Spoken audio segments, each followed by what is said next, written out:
Hey y'all, welcome to something different. Something that's gonna pull you out of your cozy little world and drop you right into the deep end of the unknown. Tonight, we're not just spinning a yarn, we're peeling back the curtain on a secret so wild, so twisted, it's been locked away under the weight of a crown, buried beneath layers of fog and whispers.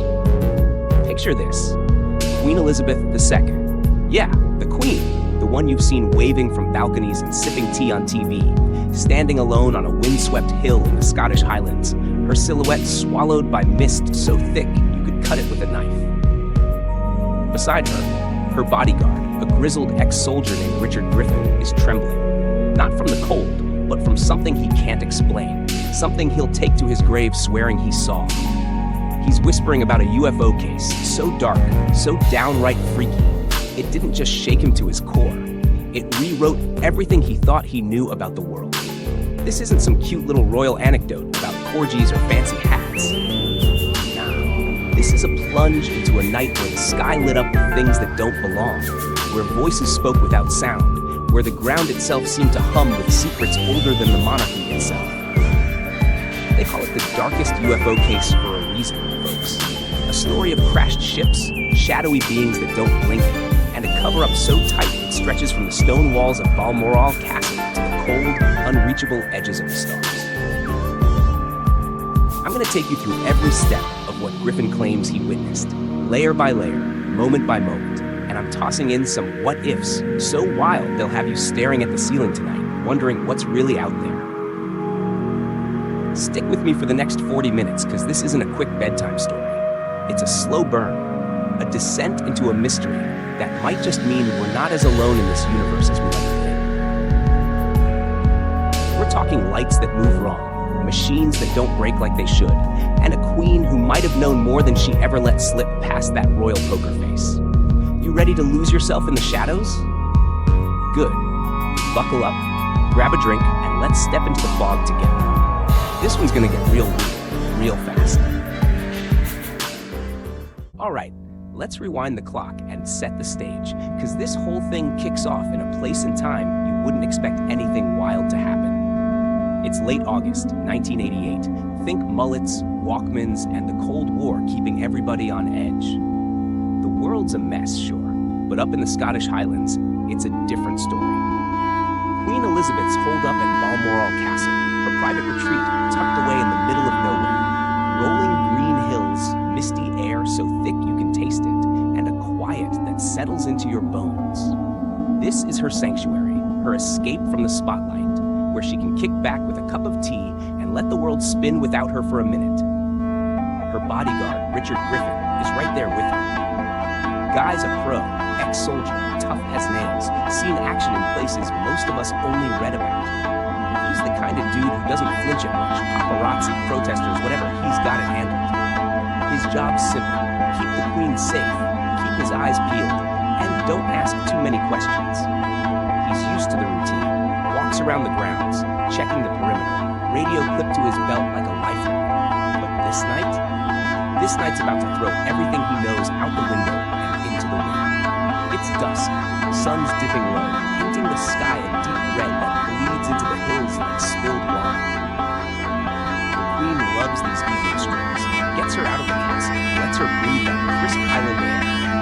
Griffin's a few steps behind, scanning the horizon like always, his boots sinking into the damp grass. The birds are chirping, but it's faint, like they're winding down for the night. Then, bam, his radio goes nuts. Crackling, hissing, spitting static like it's possessed. He smacks it, fiddles with the knobs, nothing. Every channel's dead, just this wall of noise screaming in his ear. He's thinking, great, some junk's busted. But the air's starting to feel off, heavy, electric, like right before a storm rolls in. He glances up, that's when he sees, over the hills, maybe a mile out, a glowing orb just hanging. It's not a star, not a plane, too bright, too still. It's pulsing, slow, and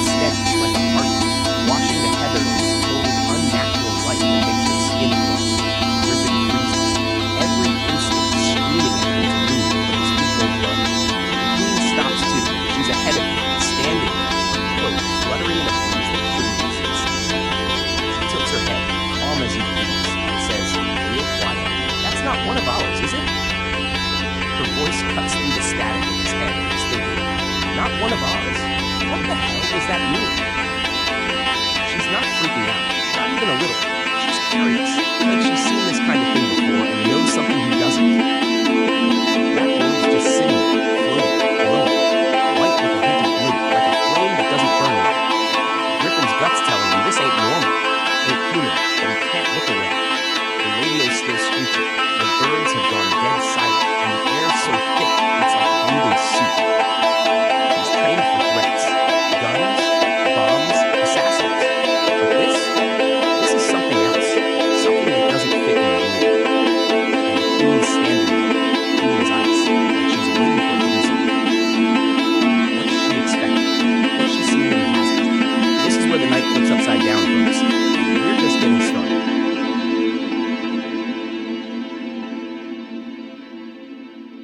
So Griffin's standing there, heart slamming in his chest, staring at this orb that's just wrong.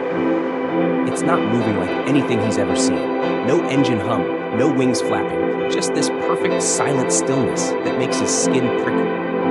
Then it shifts, zips sideways so fast it's a blur, leaving a white streak burned into his eyes, stops dead like it hit a wall, and then, bam, drops straight down behind a ridge half a mile off. No crash, no explosion, just a quiet that swallows everything, like the sound got sucked out of the world. He tries the radio again, nothing but static, louder now, clawing at his ears. He's thinking, this ain't right, this ain't human, but he's got no playbook for this. The queen's ahead of him, already moving toward the ridge, her cloak billowing like she's part of the fog itself. We need to see it, she says, voice steady as steel, like she's ordering dinner instead of chasing a damn UFO. Griffin's legs finally kick into gear. He's trained to follow her, protect her, even if every nerve in his body's screaming to run the other way. They trek over the hill, boots sinking into the wet grass, the air getting thicker with every step. His flashlight's cutting through the fog, but it's weak, flickering like it's scared too. The ridge looms up, dark and jagged, and as they crest it, Griffin nearly chokes on his own breath. There's a clearing down below, a perfect circle of flattened grass, edges still smoking like they've been torched by something hotter than hell. It's not messy, not random, too precise, too clean, like someone drew it with a giant compass. In the middle, chunks of metal, smooth silver, glowing faintly under the moonlight. Not like wreckage, but like pieces of something sculpted, something alive. Griffin's seen plane crashes, car wrecks. This ain't that. These pieces don't break right. They curve, they shimmer, and they've got markings etched into them, twisting lines, symbols that don't sit still, that hurt your brain if you stare too long. He's thinking, what the hell am I looking at? The queen kneels down. Yeah, kneels, right there in the dirt, and touches one of the pieces. Her gloved hand brushes it, and for a split second, the metal flares a pulse of light that makes Griffin flinch. She pulls back, slow and deliberate, and mutters, "They've been here before." Her voice is low, almost lost in the wind, but it hits him like a punch. Before? Who's they? When's before? She's not shocked, not scared. She's thinking, like she's piecing together a puzzle he didn't even know existed. Griffin's head's spinning now. He's supposed to be the tough guy, the one in control, but she's acting like this is just another Tuesday. The ground's trembling under them, faint at first, like a heartbeat waking up. The metal's glowing brighter, those symbols pulsing slow and steady, like they're talking to something, or someone. Smoke's rising from the circle, thin and green, curling up into the fog like it's alive.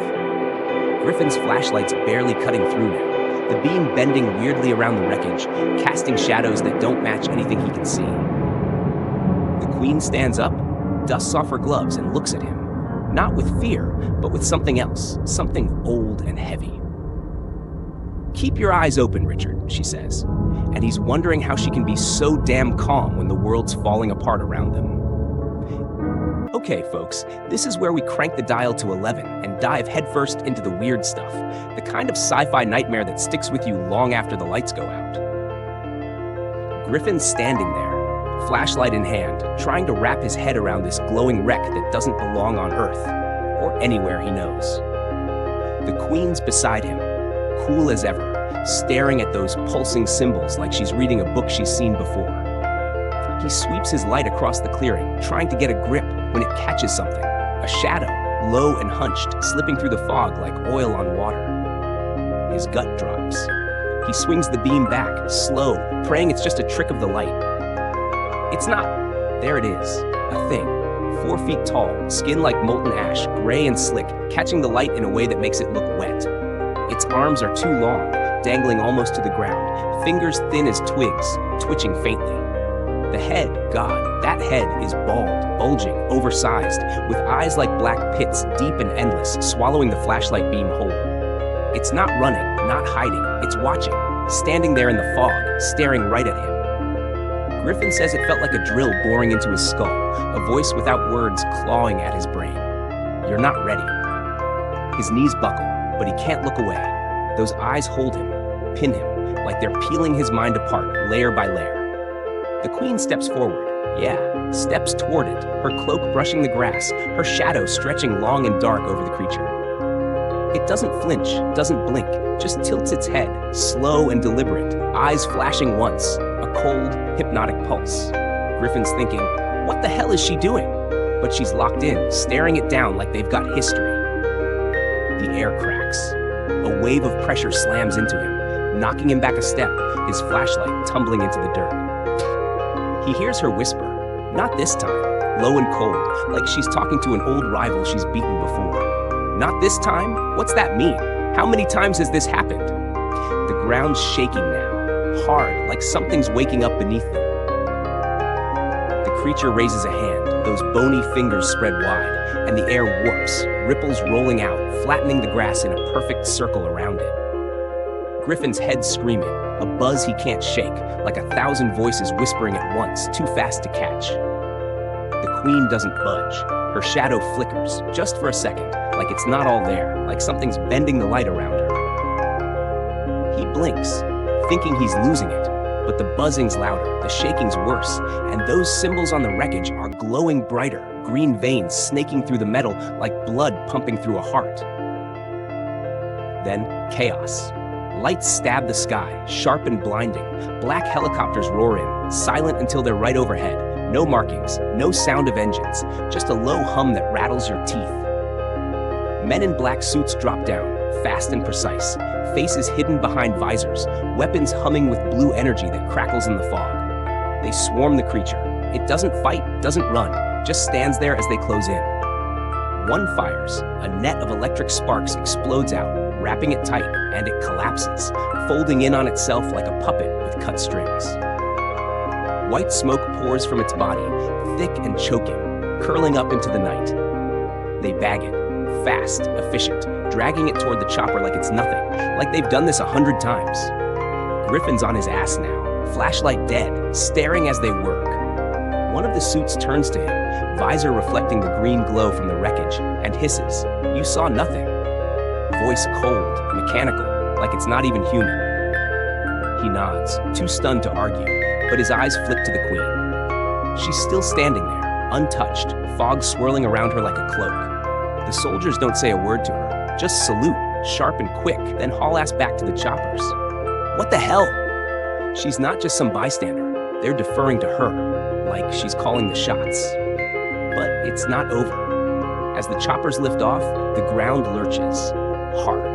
Griffin scrambles up, grabbing his light, and sees the wreckage flaring, green veins pulsing faster, brighter, like it's alive and pissed. A rumble shakes the hill, deep and guttural, and then, bam, a thin green beam shoots skyward, piercing the clouds like a needle through fabric. It's fast, silent, gone in a blink, but the sky answers back. A distant dot flickers, faint at first, then steadies, glowing like it's waking up. Griffin's breath catches. Was that a signal? A call for help? Or a warning that something's coming? The queen turns away, slow and calm, her cloak trailing fog, and he swears he hears her mutter, "They'll be back." Back? Who? When? The choppers are gone now, swallowed by the night, and the hill's quiet again. Too quiet. The wreckage dims, green smoke pooling around it like blood, and Griffin's left standing there, alone with a queen who knows too much and says too little. His hands are shaking, his mind's a mess, and he's wondering, what did he just step into? Griffin's a wreck now, knees in the dirt, head spinning, trying to process what just went down. The choppers are gone, the creature's bagged, and the Queen's walking away like it's nothing.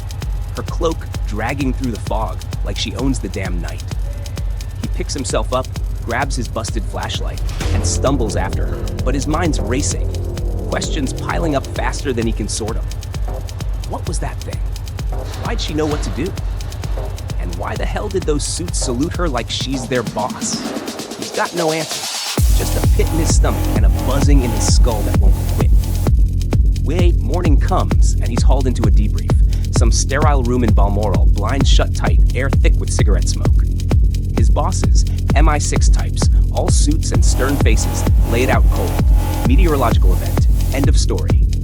They shove a paper at him, non-disclosure agreement, ink still wet, and tell him to sign or kiss his career goodbye. He does, handshaking, but he knows it's bullshit. A meteor doesn't have eyes. A meteor doesn't talk in your head. In your head. They take his radio, scrub his report, and send him back to duty like nothing happened.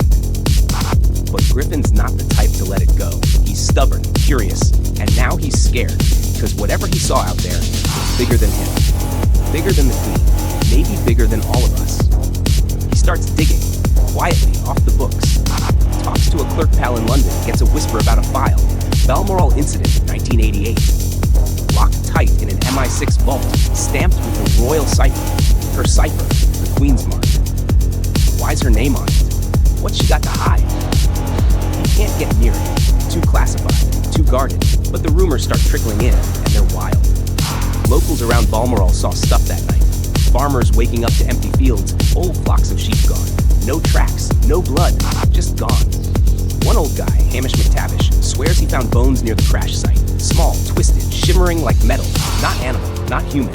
He showed them to his neighbor. Then bam, black vans rolled up. Suits took the bones. Told him to shut his trap or else. Another farmer, wee bit braver, says he saw him. 3 gray walkers, he calls them, moving through the fog a few days later. Tall as kids, but thin as reeds, gliding over the hills like they didn't touch the ground. He watched them from his window, too scared to breathe, till they vanished into the mist. Next morning, military's all over the place, cordons off half the hillside, calls it training exercises. Griffin's hearing this and thinking, training my ass. He's seen what they can do. Those suits, those choppers, that speed. They're cleaning up, burying it deep, but why? What's worth all this? Weeks pass, and the hill's quiet again. Rain washes away the scorch marks. Grass grows back like it never happened. But Griffin's not buying the calm. He's back on duty, walking the Queen around Balmoral, and she's her usual self. Polite, poised, cracking dry little jokes about the weather. Then one night, at some fancy dinner, he overhears her, leaning close to a general, all smiles, saying, "Tell your friends upstairs to call ahead next time." Griffin's pouring coffee, nearly drops the pot. Upstairs? She laughs it off, pats the general's arm, but her eyes catch Griffin's for a split second. They're not laughing. They're sharp, old, like they've seen centuries, not decades. He's thinking, friends? What friends? From where? He starts piecing it together, or trying to. That night wasn't random. The Queen didn't flinch because she'd seen it before. Maybe not that exact thing, but something close. Those suits knew her, saluted her. Why? Was she part of this? Did the royals cut some deal? Centuries back, decades back, who knows? With whatever's out there. He's got no proof, just whispers and gut. But the file's real. The bones were real, and those gray walkers? They're still out there? He's sure of it. Months later, he's off duty, hiking the hills alone. Can't stay away. Finds a spot near the crash, grass normal now, but the air's still off, too heavy, too still. He digs a little, just with his hands, and pulls up a shard, tiny, silver, same as that night, glowing faint under the sun. He pockets it, heart racing, and that's when he hears it. Hum, low and steady, coming from the ground, from the sky, from everywhere. He looks up, clouds swirling weird, a flicker of purple light, then nothing. But he knows. That signal, that beam, it got through. Something's coming, or it's already here. And the Queen? She's not just a witness, she's a player. So here we are, folks. 40 minutes deep into the darkest UFO case Griffin ever spilled, and we're still standing on the edge of a cliff, peering into the abyss. That night didn't end with the choppers lifting off or the Queen walking back to Balmoral like nothing happened. Nah, it opened a door. One that doesn't close, one that keeps whispering in the dark, long after the lights go out. Was it a fluke? A random alien ship smashing into the Scottish hills? Or something bigger, something planned, something the Queen was waiting for? Did she strike a deal with them, tuck them away in some bunker, or send them packing with a warning? That signal, the green beam that shot into the sky, did it reach its target? Are they coming back? Or are they already here, blending into the fog, watching us from the shadows? Griffin's story ends, or at least what he'll tell us ends, with him holding that shard, feeling that hum, knowing he's stepped into something he can't unstep from. He's back at Balmoral now, still guarding, still watching, but he's different, quieter, jumpier, like a man who's seen the other side and can't shake it. The Queen? She's the same, poised, perfect, smiling for the cameras. But every now and then, he catches her looking at the hills, eyes sharp, like she's waiting for round two. Those files, the Balmoral incident, they're still locked up, sealed tight under her mark, and maybe they'll spill the beans one day. Or maybe they'll stay buried under that castle forever, gathering dust while the truth hums on without us. But the hills don't forget. Locals still talk, quietly, over pints in the pub, about lights that flicker when the fog rolls in, about sheep that vanish, about that hum you feel more than hear. Griffin swears he's seen it. A tiny UFO, barely a speck, lifting off one night, fading into the clouds like a ghost. The sky answered back, a distant dot, growing then shrinking like it's playing hide and seek. He's got that shard stashed away, glowing faint in his locker, and every time he touches it, he hears it again, that buzz, that call, pulling him back to the night that broke him. So what do you think, huh? Was this just a crazy crash, a royal cover-up to keep us comfy, or something deeper? Something the Queen's been guarding for years, maybe centuries. Did she talk to them, trade with them, warn them off? That signal, did it bring friends, enemies, or just silence? Are they out there, hiding in plain sight, waiting for the right moment? 40 minutes in, and we're still guessing, still staring at the stars, wondering what's staring back. Drop your theories below. I'm dying to hear what y'all make of this. Alien visitors, royal secrets, or just a wild tale spun out of control? Hit that like button if this got your blood pumping, and subscribe. I've got more crazy stories lined up, and we're just getting warmed up. This is Deep Space Mysteries, signing off from the edge of the unknown. Stay curious, folks, because the truth, it's still out there, humming in the dark.